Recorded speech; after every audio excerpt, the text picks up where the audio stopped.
Assalamualaikum warahmatullahi wabarakatuh. Innal hamdalillah nahmaduhu wa nasta'inuhu wa nastaghfiruh wa na'udzu billahi min shururi anfusina wa sayyiati a'malina.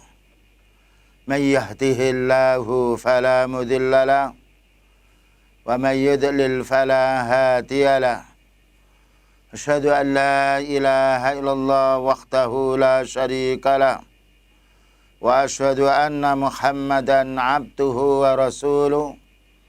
Allahumma salli wa sallim ala nabiyyina Muhammadin wa ala alihi wa sahbihi ajma'in, amma ba'du. Ma'asyiral muslimin wal muslimat wal ikhwa wal akhwat, bapak-bapak dan ibu-ibu, semoga kita senantiasa selalu mendapatkan taufik dan hidayah dari Allah Subhanahu wa taala. Semoga kita dimudahkan untuk menuntut ilmu syar'i, terutama hidup di tengah fitnah yang ini lebih dahsyat fitnahnya daripada sebelumnya.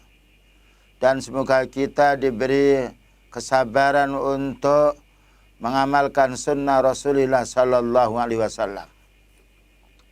Kaum muslimin wal muslimat, pembahasan kita insyaallah pagi hari ini akan bahas bahayanya dosa. Bahasanya perbuatan maksiat. Dosa ini bahaya sekali. Ibaratkan penyakit ini harus perlu ada obat. Sebagaimana dijelaskan oleh Al-Imam Ibnul Qayyim Al-Jauzi di dalam kitabnya Ad-Da' wa Dawa, bahwa setiap penyakit itu ada obatnya. Kalau kita biarkan penyakit itu ada di tubuh kita, maka akan membahayakan dunia kita dan akan membahayakan agama kita. Maka bagaimana jika penyakit ini berupa dosa atau kemaksiatan? Ya, tentu bahayanya lebih besar daripada penyakit fisik. Kalau orang itu sakit, yaitu badannya, minimal dia mengganggu kerabatnya. Dan juga mengganggu pula ibadahnya. Karena orang yang sakit dia ibadahnya tidak semisal orang yang dalam keadaan sehat. Tapi kalau orang itu dia melakukan dosa, bahaya untuk dirinya, bahaya untuk agamanya, bahaya pula untuk masyarakat secara umum. Karena dosa ini dilakukan oleh hati-hati yang rusak. Oleh karena itu Al-Imam Ibnul Qayyim Al-Jauzi menjelaskan dalam kitabnya Ad-Da' wa Dawa, "Famimma yanbahi ayyu'lama anna adh-dhunuba wal ma'asi tadurru wa la budda." Perlu difahami bahwasanya dosa dan kemaksiatan ini pasti bahaya, tidak bisa tidak. Wa anna dararaha fil qulubi kaduraris sumumi fil abdan. Maka bahayanya maksiat ini seperti bahayanya maksiat ini oleh hati kita seperti bahayanya racun yang menimpa pada badan kita. Cuma racun yang menimpa pada badan kita mengakibatkan kita sakit atau mati, selesai. Tapi kalau bahayanya maksiat ini berpengaruh kepada hati, merusak diri kita, merusak umat. Oleh karena itu kita lihat satu contoh orang tua kita, yaitu Nabi Adam alaihissalam dan juga Hawa sebagai ibu umat manusia ini. Asalnya beliau berdua berada di surga penuh dengan kenikmatan. Namun setelah beliau berdua ini kena goda syaitan, kena goda iblis. Tatkala Allah memberitahu fala taqraba hadhihi syajarata fatakuna minadz zalimin. Maka Allah memberitahu kepada Nabi Adam dan Hawa, jangan kamu dekati pohon ini. Kalau kamu dekati, kamu akan menjadi orang yang zalim, orang teraniaya. Subhanallah. Maka tatkala Nabi Adam alaihissalam dan Hawa ini, dia melanggar larangan Allah Ta'ala ini baru satu dosa. Maka Allah turunkan beliau berdua dari surga yang itu penuh kenikmatan menuju ke dunia banyak fitnah dan bala dan cobaan ini. Ini sebab dosa. Ya. Dan dosa itu yang dialami oleh Nabi Adam alaihissalam adalah melanggar larangan Allah. Itu dosa. Maka melanggar larangan Allah perbuatan dosa. Barang melanggar larangan Allah Ta'ala melarang kita berbuat syirik. Allah Ta'ala melarang kita yaitu berbuat bid'ah. Allah Ta'ala melarang kita maksiat karena itu bahaya. Bahaya dunia, bahaya pula di akhiratnya. Bayangkan karena perbuatan-perbuatan dosa manusia berapa banyak Allah Ta'ala menghukumnya. Inilah perlu kita kaum muslimin wal muslimat. Bagaimana kita menjadi orang yang berhenti dari dosa, istighfar. Astaghfirullah. Alladzi la ilaha illa huwa. Al-hayyul qayyum wa atubu ilaih. Aku mohon kepadamu ya Allah. Tidak ada ilah yang berhak untuk disembah kecuali Engkau ya Allah. Yang maha hidup, yang berdiri dengan dirinya sendiri. Dan aku bertobat kepadamu ya Allah. Yang nomor 2. Bayangkan iblis ini asalnya tempatnya tinggalnya yaitu di langit. Ya. Di tempat-tempat yang mewah. Tetapi tatkala mereka ini berbuat dosa kepada Allah Subhanahu wa taala.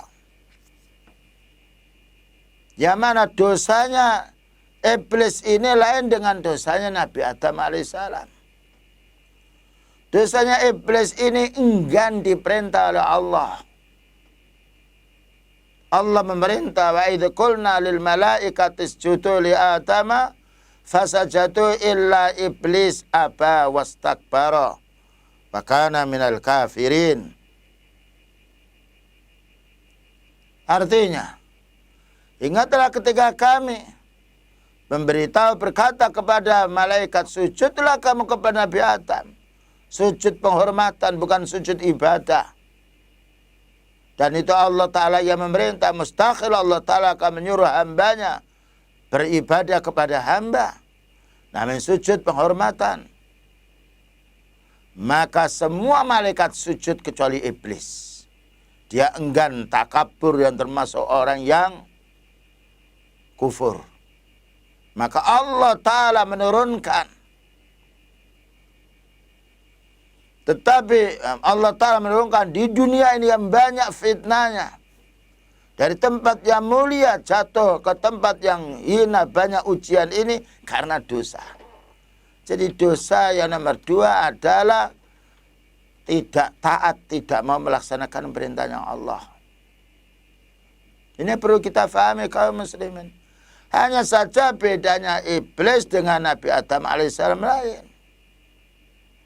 Tatkala Nabi Adam alaihissalam bersama istrinya jatuh kepada perbuatan dosa, segera istighfar, segera tobat. Qala rabbana dzalamna anfusana wa illam taghfir lana wa tarhamna lanakunanna minal khasirin. Inilah kebaikan orang tua kita dan juga ibu kita. Tatkala melanggar larangan Allah Ta'ala walaupun diturunkan di permukaan bumi, maka beristighfar, ya Allah, Rabbana dzalamna anfusana. Ya Allah, kami telah berbuat zalim atas diri kami sendiri. Tidak menisbahkan hal itu takdir dari Allah. Walau itu takdir, tapi Nabi Adam AS mengakui dosanya. Ini paling baiknya manusia. Tawadhu. Karena dosa yang karena dosa perbuatan manusia, bukan perbuatan Allah.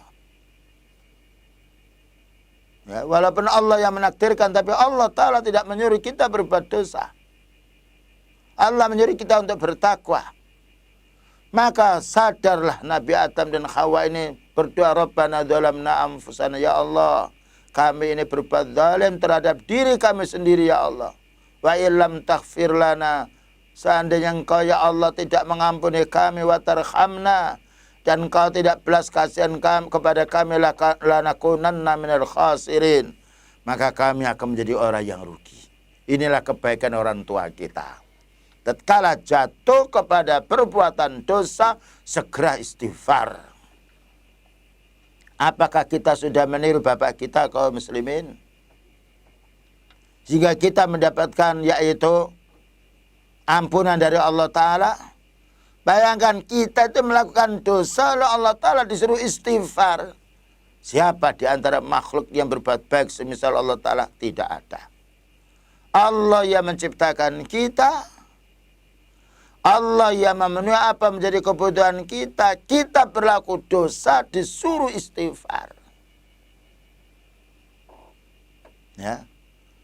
Fatubu ilallahi jami'an ayyal mu'minun la'allakum tuflihun. Bertobatlah semuanya, hai orang beriman, semoga kamu beruntung. Inilah kebaikan Allah Ta'ala.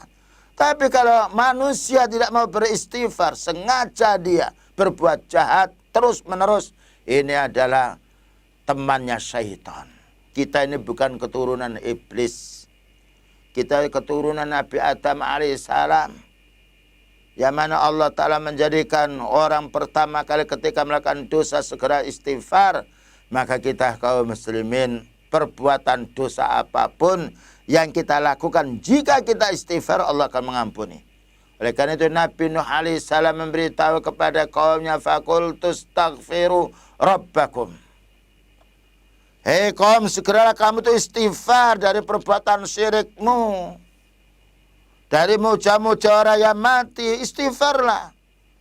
Ya, faqultu astaghfiru rabbakum innahu kana ghaffara. Karena Allah Ta'ala mengampuni semua dosa hamba. Namun naudzubillah min dzalik, mereka tetap melakukan perbuatan kesyirikan itu, sehingga Allah Ta'ala membuat banjir negeri itu sampai air itu menggenangi gunung, mati pula anak dan istrinya karena perbuatan dosa. Tapi kalau manusia dia mau istighfar kepada Allah Subhanahu wa Ta'ala, ya, manusia mau berhenti, apa katanya Allah Ta'ala, wa ma kana Allahu mu'adzibahum wa hum yastaghfirun. Allah tidak akan mengazab mereka lagi kalau mereka mau beristighfar. Mari kita beristighfar kaum muslimin. Beristighfar kita pagi hari, sore hari, siang hari, di mana saja kita istighfar. Karena istighfar penutup dosa, penghalang datanya bala. Tapi iblis lain. Iblis ini ketika dia melakukan dosa, bukan Rabbana hablana, Rabbana dzalamna anfusana, tetapi iblis ini dia enggan. Wa anzirni ila yaumi yub'atsun, ya Allah tangguhkan saya ini akan menggoda hambamu sampai hari kiamat. Inilah prinsipnya iblis laknatullah alaihi. Melakukan dosa malah dia tidak mau berhenti, malah menjadi-jadi. Dan juga berkata iblis ini, yang mana Allah Ta'ala menjelaskan di dalam surat Shad, kalau tidak salah ayat 82-83, fabi'izzatika la'ughwiyannahum ajma'in illa ibadaka minhumul mukhlasin. Demi keagunganmu ya Allah, bersumpah iblis ini dengan menyebut sifat-sifat Allah Ta'ala, aku akan goda, aku akan gelincirkan semua manusia ini, wahai Allah, kecuali hambamu yang ikhlas beribadah, yang sesuai dengan sunnah. Kami tidak mampu. Inilah durhakanya iblis. Ya, tatkala dia jatuh kepada perbuatan jahat, enggan diperintah oleh Allah Ta'ala, bukannya istighfar, malah menantang. Lah kita ini keturunan Nabi Adam, bukan keturunan iblis. Jangan sampai nanti kalau dinasihati malah menantang, malah marah-marah, ngamuk. Ini bahaya. Ya, ini harus kita pahami. Kemudian juga perhatikan pula kaum-kaum yang dulu. Ya, akibat bahayanya dosa ini. Wa man ladzi aghraqa ahlal ardi kullahum hatta 'alal ma'u fawqa ru'usil jibal. Maka Imam Ibnu Qayyim Al-Jauziyah mengingatkan kepada kita semuanya, mengapa Allah Ta'ala menenggelamkan penduduk bumi semuanya sampai air itu melebihi di atasnya gunung, seperti yang terjadi pada zaman Nabi Nuh alaihissalam. Kenapa kaumnya Nabi Nuh alaihissalam dihantam yaitu dengan banjir yang bukan hanya 1 meter, 2 meter, gunung itu, yaitu air itu menggenangi gunung. Bayangkan berapa juta manusia dan berapa korban. Mampukah orang paranormal bisa menolak ketika musibah itu datang? Tahukah kaum muslimin, bapak-bapak dan ibu-ibu, mengapa kaumnya Nabi Nuh alaihissalam ini kok dihantam banjir ya? Bukan hanya 1 meter, 2 meter, 3 meter, tetapi air itu menggenangi sampai gunung. Ya. Sebagaimana Allah Ta'ala berfirman di dalam ayatnya, ketika Nabi Nuh alaihissalam meratap yaitu memohon kepada Allah, inni maghlubun fantasir, ya Allah, kami ini kalah dengan kaum-kaum yang berbuat syirik ini, wahai Allah. Kami tolonglah, fantasir. Fafatahna abwabas sama'i bima'in munhamir. Maka Allah menghujani kaum ini dengan deras sekali. Wa fajjarnal arda uyunan faltaqal ma'u ala amrin qad qudir. Maka Allah Ta'ala mengeluarkan sumber air ini dari bumi bertemu dengan air laut sehingga menggenangi. Semuanya dihancurkan akibat dosa. Tahukah Bapak dan Ibu dosanya kaumnya Nabi Nuh? Mereka itu menyembah orang mati. Kalau kurang percaya, baca surat Nuh. Yang mana Allah berfirman ketika Nabi Nuh alaihissalam yaitu menasihati kaumnya, faqultu astaghfiru rabbakum innahu kana ghaffara. Maka beristighfarlah kamu kepada Rabbmu karena Allah Ta'ala Maha Pengampun. Maka mereka mengatakan qalu wa qalu la tadharunna alihatakum. Tokoh-tokohnya orang musyrik pada kaumnya Nabi Nuh ini, kamu jangan tinggalkan berhala-berhalamu. Wala tadharunna wadda, kamu jangan tinggalkan patung-patung berhala Wadda, Suwa'a, Yaghus, Nasr. Nabi Nuh alaihissalam mengingatkan dengan baik-baik, kamu itu istighfarlah, mohon kepada Allah, Allah akan mengampuni dosamu. Bagaimana orang-orang yang soleh yang sudah mati ini kamu panggil-panggil mencari barokah yang lainnya. Bisa mendatangkan apa orang-orang yang soleh meninggal dunia ini? Ternyata tokoh-tokoh orang-orang yang yaitu menyembah berhala ini memberitahu kepada orang-orang atau umatnya atau kaumnya, jangan kamu hiraukan Nuh ini.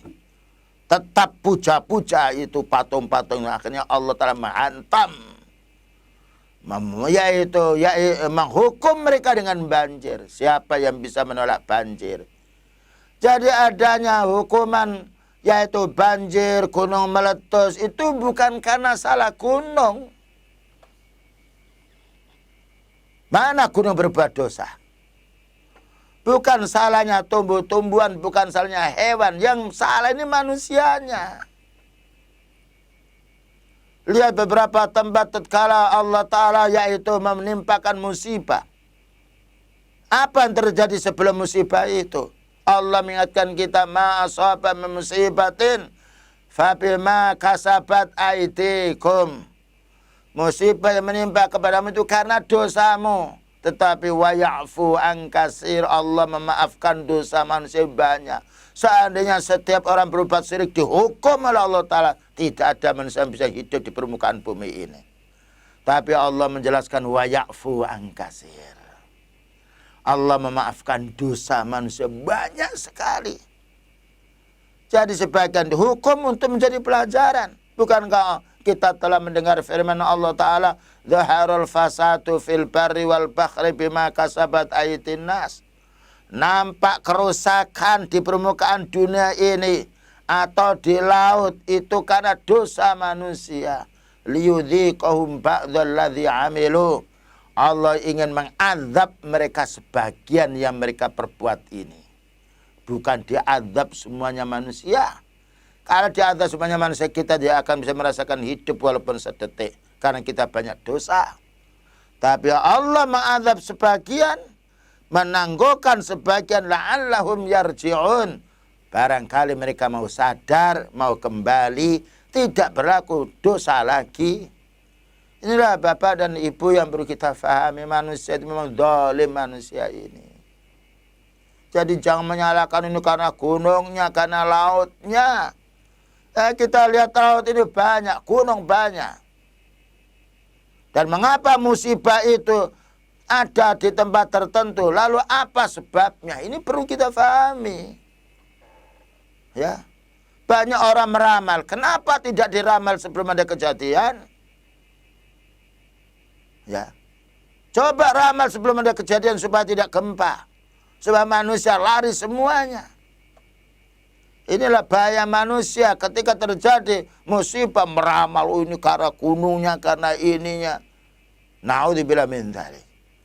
Kalau Allah Ta'ala menghendaki adanya suatu bumi yang dibenamkan, ada suatu yaitu laut yang airnya dinaikkan ke daratan, siapa di antara manusia yang kuat di permukaan bumi ini yang bisa menolak?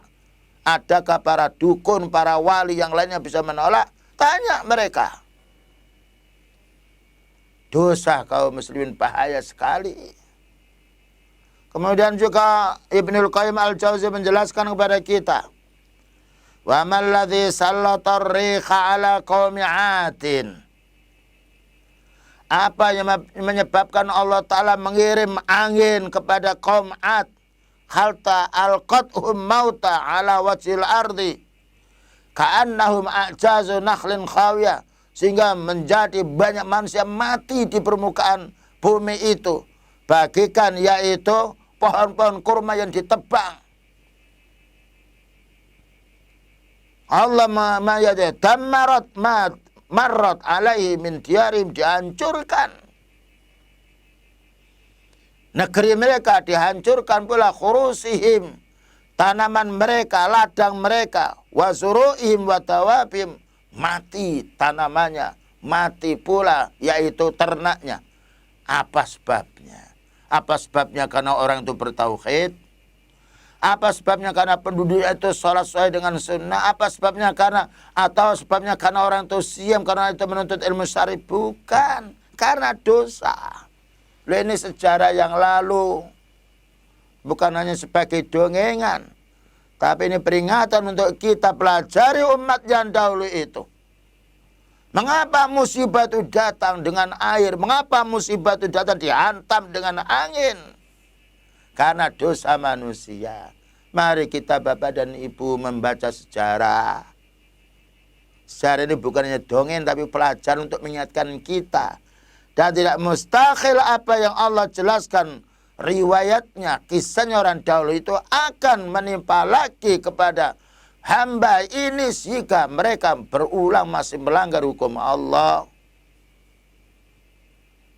Kemudian juga beliau menjelaskan pula, wa malladzi arsala ala qaumi samuda as-sayhata hatta qata'at qulubahum fi ajwafihim wa matu an akhirihim. Mengapa Allah Ta'ala mengirim kepada kaum Samud berupa petir, yang sehingga dengan kuatnya petir itu motong jantung-jantung mereka di tubuh mereka dan mereka mati? Maka karena dosa. Ya. Sekarang muncul yaitu LGBT. Yang mana orang dipaksakan bagaimana laki-laki kawin dengan laki-laki, wanita kawin dengan wanita. Yang mana kita tidak menjumpai ayam jago mengejar ayam jago untuk melampiaskan syahwatnya. Kita tidak menjumpai yaitu kambing yang pejantan lalu mengejar pejantan untuk melampiaskan syahwatnya. Justru betina yang dikejar oleh ayam jago ini. Justru yaitu betina yang dikejar oleh yaitu kambing yang jantan itu. Itu fitrah hewan. Allah Ta'ala menghibur kita dengan wanita. Tapi mereka mau membalik. Bagaimana orang laki-laki supaya senang dengan laki-laki, kawin dengan laki-laki. Bagaimana wanita kawin dengan wanita. Perhatikan kaumnya Lot. Al-Imam Ibnu Qayyim Al-Jauzi memberitahu wa malladzi rafa'a qura lutiya hatta sami'atil malaikatu nabi khilafihim. Mengapa Allah Ta'ala menjadikan negeri kaum Lut ini dihantamnya badai sehingga malaikat itu mendengar menggonggongnya anjing-anjing mereka. Summa qallabaha alim, lalu Allah membalik tanahnya. Faja'ala 'aliyaha safilaha. Allah menjadikan di atas menjadi di bawah, yang di bawah menjadi di atas. Na'udzubillah min dzalik. Ini karena dosa. Dosa homoseks, dosa lesbian. Berhentilah kita kaum muslimin. Allah masih belas kasihan kepada hambanya. Peringatan-peringatan itu akan berhenti kalau kita menjadi orang yang sadar, menjadi orang yang istighfar. Peringatan-peringatan itu akan berhenti pula kalau kita para dai sunnah ini tetap bersabar, berkumandang untuk menyampaikan kepada umat penyebab-penyebab yaitu bencana ini. Bukankah Allah berfirman, "Wa ma kana Allahu liyu'adzibahum wa anta fihim." Disebutkan dalam surat Al-Anfal nomor 33. Allah Ta'ala tidak akan mengazab mereka, orang-orang kafir, orang musyrik, orang-orang penyembah ini, wahai Nabi, selagi engkau masih berada sama mereka. Selagi engkau mendakwai mereka. Keberadaan Rasulullah SAW di kota Mekah mendakwai. Tatkala Abu Jahal sombong dia. Wahai Allah, bersumpah wallahi, wahai Allah, jika Quran ini bukan buatan Muhammad, tapi Quran ini bicara, wahai Allah, turunkan batu dari langit. Na'udzubillah min dzalik. Turunkan hujan berupa batu. Tapi Allah menjawab, wa ma kana Allahu liyu'adzibahum wa anta fihim. Allah tidak akan mengadab mereka selagi engkau, wahai Nabi, mau mendakwai mereka, tinggal bersama mereka mendakwai. Inilah keutamaan, faedahnya orang yang menyampaikan dakwah sunnah, memberi peringatan. Ya, dan itulah keikhlasan orang menyampaikan sunnah. Tidak hanya mengurusi dirinya sendiri, tapi bagaimana umat ini dia faham din, faham tauhid, sehingga meninggalkan kesirikan-kesirikan yang ini telah menyebar di permukaan dunia. Begitu ketika kaumnya Nabi Lut alaihissalam dinasihati agar yang menikah, yaitu wanita-wanita, mereka enggan, malah menjadi-jadi senangnya dengan laki-laki. Allah Ta'ala menghancurkan buminya, dibalik oleh Allah Ta'ala, yang di atas menjadi di bawah menjadi di atas. Kenapa? Karena dosa. Selanjutnya pula kita fahami lagi, wa malladzi arsala ala qaumi Syu'aibin sahabal adzabi kadzulali falamma sara fawqa ru'usihim amtar alaihim naran taladza. Mengapa Allah Ta'ala menghukum kaumnya Syu'aib ini dengan awan yang berupa azab? Na'udzubillah min dzalik, awan berupa azab. Ya, maka tatkala awan ini berada di kepala-kepala mereka kaumnya Syu'aib ini, Allah menghujani berupa api. Loh, hujan berupa api. Ini karena apa? Karena dosa. Bukankah kita pernah lihat juga di negara Israel? Begitu api menyulut. Karena apa? Dosa. Subhanallah kaum muslimin. Kekuatan orang-orang kafir, orang musyrik betapa besarnya pun, walaupun mampu membuat yang yaitu senjata yang lainnya, bom yang lainnya, tetapi tidak bisa mengalahkan kekuatan Allah. La haula wala quwata illa billah. Bayangkan kaumnya Nabi Syuaib dihancurkan, bukan Nabi Syuaib yang melawan mereka. Kaumnya Nabi Nuh dihancurkan, dilanda, bukan berarti Nabi Nuh yang melawan mereka. Kita ini para anbiya ya menasihati. Tatkala menasihati mereka menolak, maka Allah Ta'ala yang menghukum mereka. Jadi para anbiya tidak punya kekuatan apa-apa untuk melawan musuh. Makanya Nabi Nuh alaihissalam beritahu pada Allah Ta'ala, inni maghlubun fantasir. Ya Allah, saya ini kalah. Dikeruyuk oleh mereka, wahai Allah. Tolong kami ini. Nah, jadi musibah yang sebesar itu bukan orang muslim yang membuat. Tetapi Allah ketika hambanya yang mukmin ini istiqomah di atas iman, mendakwai mereka dengan baik, ternyata mereka menolak atau enggan menerima, maka yang bertindak Allah.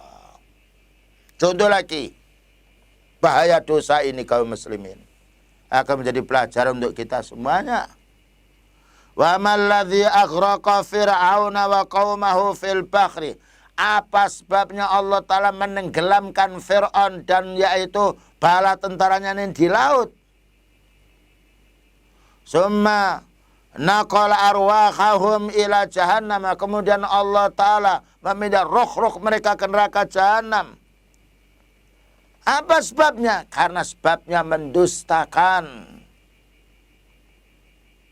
syariat yang Allah Ta'ala yaitu syariatkan kepada Nabi Musa alaihissalam. Tapi perlu kita fahami, kapan Fir'aun dihancurkan oleh Allah Ta'ala, ditenggelamkan di sungai itu, di laut itu. Tatkala Fir'aun ini diberitahu oleh Nabi Musa alaihissalam atas perintah Allah. Apa katanya ketika Fir'aun mengatakan, ana rabbukumul a'la, saya ini Tuhanmu yang paling tinggi. Ini kesyirikan, menganggap dirinya yaitu Tuhan. Semuanya masyarakat negeri itu disuruh menyembah pada Fir'aun. Anak-anak yang lahir yang laki-laki harus dibunuh. Doktrin seperti itu. Maka Allah menangguhkan siksaan Fir'aun dan bala tentaranya. Sampai datang hujjah. Tatkala Nabi Musa alaihissalam diutus oleh Allah Ta'ala untuk menghadap, idhab ila fir'auna innahu tagha. Wahai Nabi Musa, berangkatlah kamu kepada Fir'aun karena dia itu curang. Ini menunjukkan kita kaum muslimin dilarang berontak kepada pemimpin.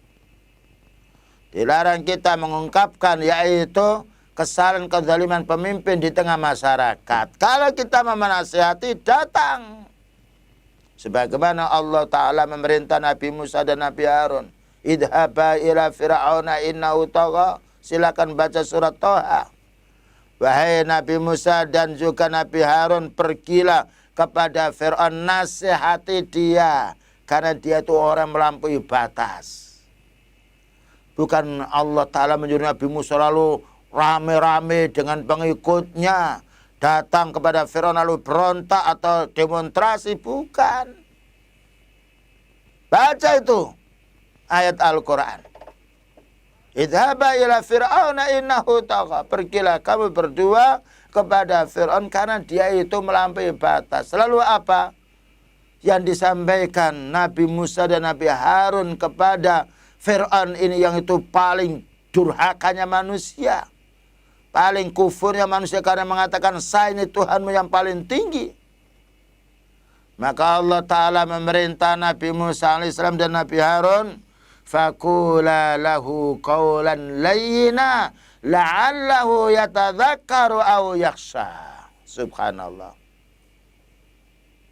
Berkatalah kamu wahai Nabi Musa dan Nabi Harun, menasihati Fir'aun itu dengan kata-kata yang lembut.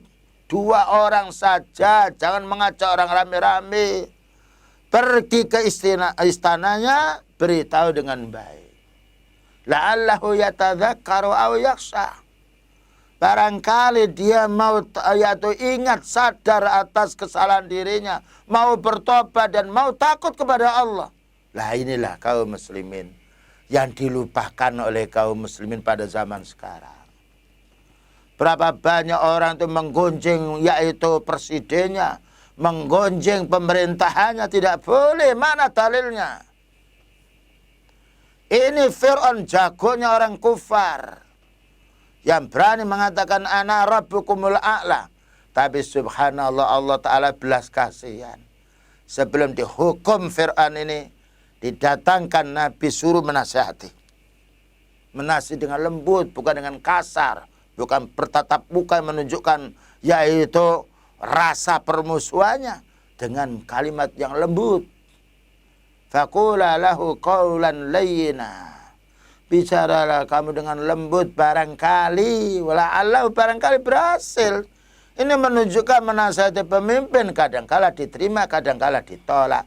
Tapi kaum muslimin, ya, orang itu lebih senang, lebih mudah menerima perkara yang lembut daripada dikasar. Ada orang berpendapat kalau kita nggak seperti ini tidak akan selesai, belum tentu. Ya, inilah yang perlu kita perhatikan. Nah, tatkala Fir'aun dinasihati dengan baik-baik atas perintah Allah Ta'ala kepada Nabi Musa dan Nabi Harun alaihi wassalam, kok diingkari? Lalu siapa yang bertindak setelah itu? Yang bertindak bukanlah Nabi Musa alaihissalam, tapi Allah Ta'ala yang menghukum. Maka Allah Ta'ala memerintah Nabi Musa, fa'asri bi ibadi lailan innakum muttaba'un. Pergi kamu malam hari, kamu akan dikejar oleh Fir'aun. Dan siapa yang menenggelamkan Fir'aun di laut ini? Apakah Nabi Musa alaihissalam yang menenggelamkannya? Tidak, bahkan diburu.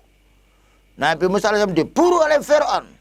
Tetapi Allah menenggelamkan Fir'aun dan bala tentaranya.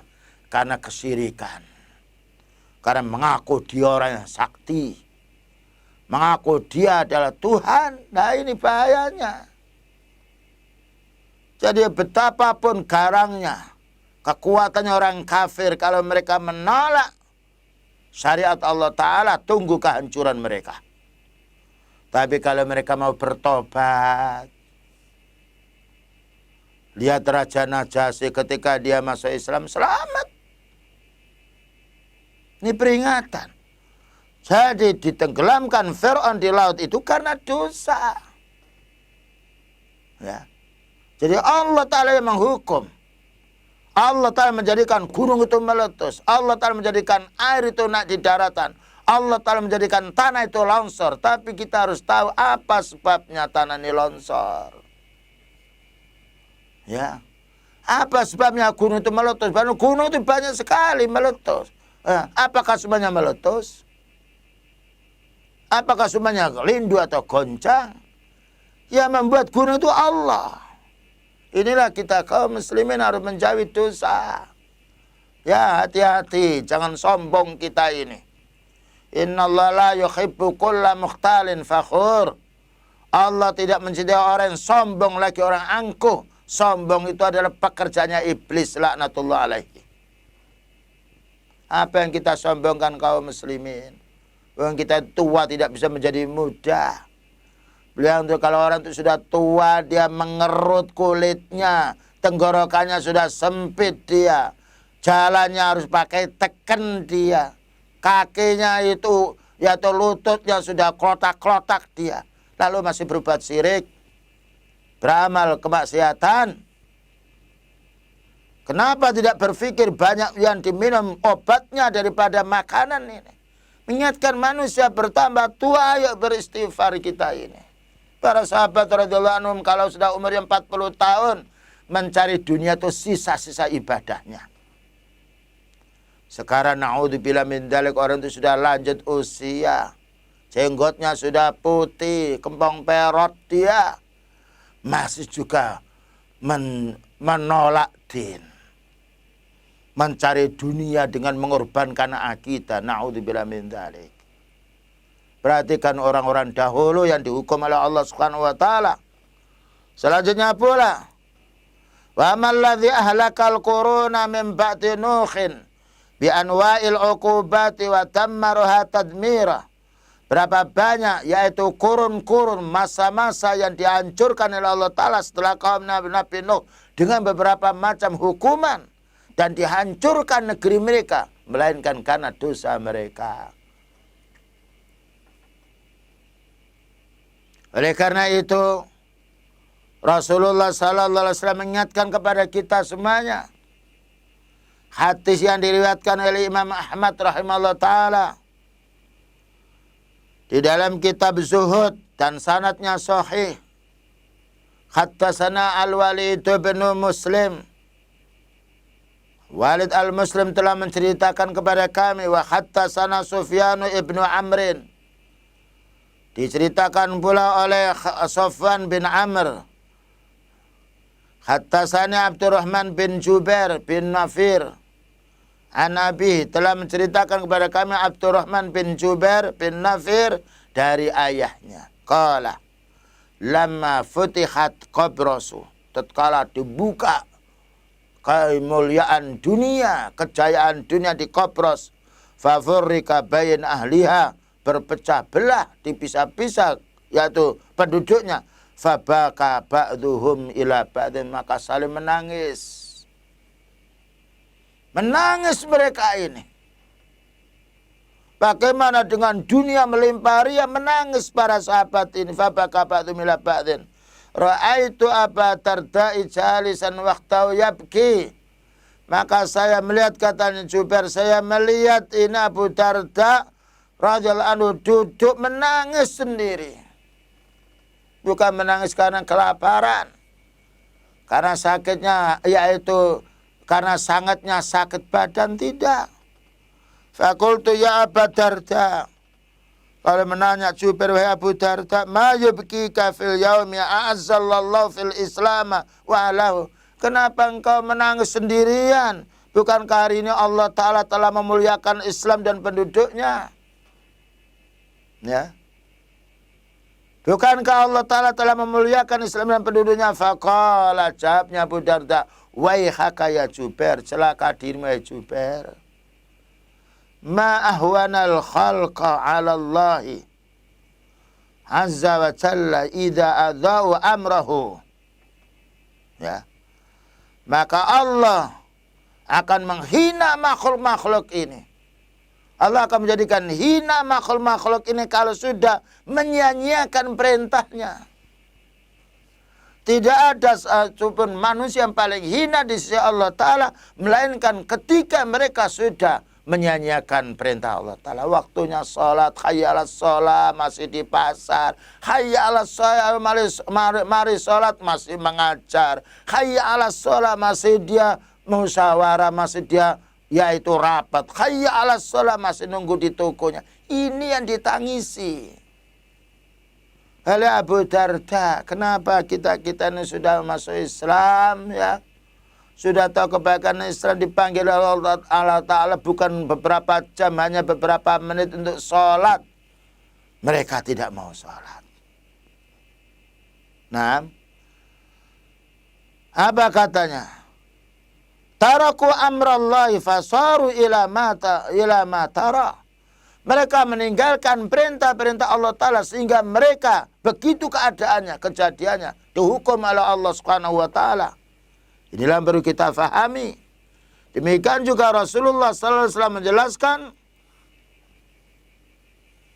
di dalam hadis yang diriwayatkan oleh Imam Ahmad rahimahullah ta'ala, bersumber dari Ummu Salamah radhiyallahu anha qalat, sami'tu Rasulullah sallallahu alaihi wasallam yaqul, idza dhaharatil ma'asi, apabila maksiat itu sudah menyebar, entah itu kesyirikannya, kebid'ahnya, kemaksiatan yang lainnya. Idza dhaharatil ma'asi fi ummati, kalau sudah maksiat menyebar di kalangan umatku, ammahumullahu bi'adzabin min indihi, maka Allah akan meratakan azab itu. Dihukum semuanya, yang salah dan juga tidak salah.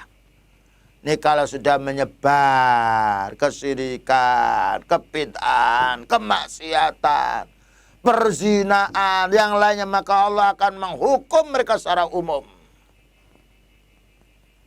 Fakultu lalu sahabat ini lalu Ummu Salamah menanya, ya Rasulullah, ama fihim yauma idzin unasun salihun. Wahai Rasulullah sallallahu alaihi wasallam, bukankah pada saat itu masih ada orang-orang yang baik, orang-orang yang bertauhid, orang-orang yang mengikuti sunnah? Kenapa harus dihantam semuanya, habis ini umat ini? Qala bala, betul. Qultu fa kaifa yusna'u biulaika, bagaimana dengan mereka-mereka yang kena musibah, yang mereka ini orang-orang tidak bersalah, orang-orang yang baik, orang-orang yang bertauhid. Qala, jawabnya beliau, yusibuhum ma asaban nas. Memang mereka dihukum di dunia ini. Semisal mereka mendapatkan mereka mendapatkan musibah seperti manusia kena musibah. Summa yasiruna ila maghfiratin minallahi wa ridwan. Tetapi Allah mengampuni dosa orang-orang yang kena musibah, yang dia ahli tauhid, yang dia ahli sunnah. Inilah pentingnya kita kaum muslimin. Ya, berhenti dari kemaksiatan. Sebab kalau kemaksiatan dilakukan oleh orang, maka musibahnya bukan hanya orang maksiat. Musibahnya kepada orang tidak berdosa pula. Oleh karena itu kita wajib menasihati. Walaupun mereka menolak, sebagai bukti bahwa kita telah menyampaikan yang hak. Begitulah kaum muslimin beberapa nasihat yang disampaikan oleh Al-Imam Ibnul Qayyim Al-Jauzi rahimahullah ta'ala. Pentingnya kita ini waspada. Ya, jangan sampai berulang-ulang melakukan dosa. Ayo kita ini istighfar. Masing-masing mengakui dosanya. Ayo orang yang melakukan syirik, berhentilah kamu. Wahai orang melakukan bid'ah, berhentilah. Wahai orang melakukan maksiat, berhentilah. Wahai orang mengurangi timbangan, berhentilah kalian. Wahai orang berbuat zina, minum-minuman keras, berhentilah kalian semuanya. Jangan jualan minum-minuman keras. Jangan memberi kesempatan orang-orang untuk berbuat zina. Jangan pula wahai orang yang mencuri, berhentilah kalian semuanya. Agar kita ini selamat dari musibah dunia. Belum lagi nantinya na'udzubillah min dzalik musibah akhirat. Bagi orang-orang yang berbuat dosa. Wallahu a'lam bishawab. Baik. Kaum muslimin wal muslimat yang dimuliakan oleh Allah Subhanahu wa taala, telah kita lalui beberapa keterangan dari para ulama sunnah, ya. Pentingnya kita ini harus istighfar. Harus menjaga diri dari siksaan-siksaan Allah taala. Ya, agar kita ini diselamatkan oleh Allah taala. Karena Allah Ta'ala masih membuka pintu tobat kepada kita semuanya. Ya, Allah Ta'ala belas kasihan kepada hambanya.